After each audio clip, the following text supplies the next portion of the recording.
تمہاری عمر برابر گھٹتی جا رہی ہے، بس جو کچھ تمہارے ہاتھ میں ہے اس سے کسی کی مدد کرتے جاؤ۔ اس خدا پر بھروسہ کرو جو تمہاری نافرمانی کے باوجود تمہارا رزق بند نہیں کرتا۔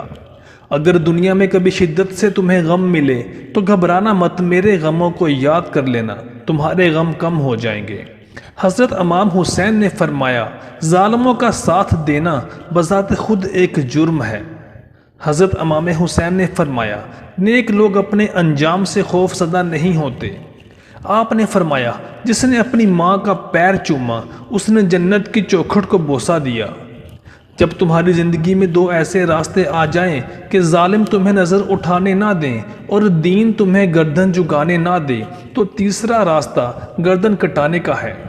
مجھے جنت سے زیادہ نماز عزیز ہے، کیونکہ جنت میں میری رضا ہے، نماز میں میرے رب کی رضا ہے۔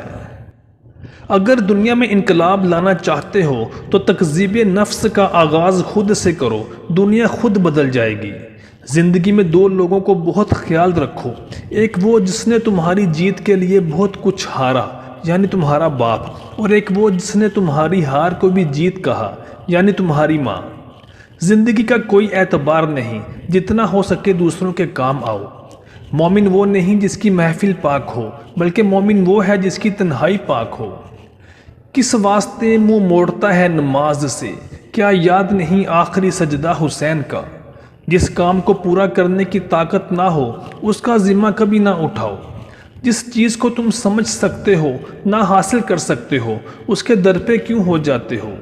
جلد بازی حماقت ہے اور انسان کی بدترین کمزوری ہے۔ کسی شے کی زیادہ خواہش اور حرص محض بری ہی نہیں، مہلک بیماری بھی ہوتی ہے۔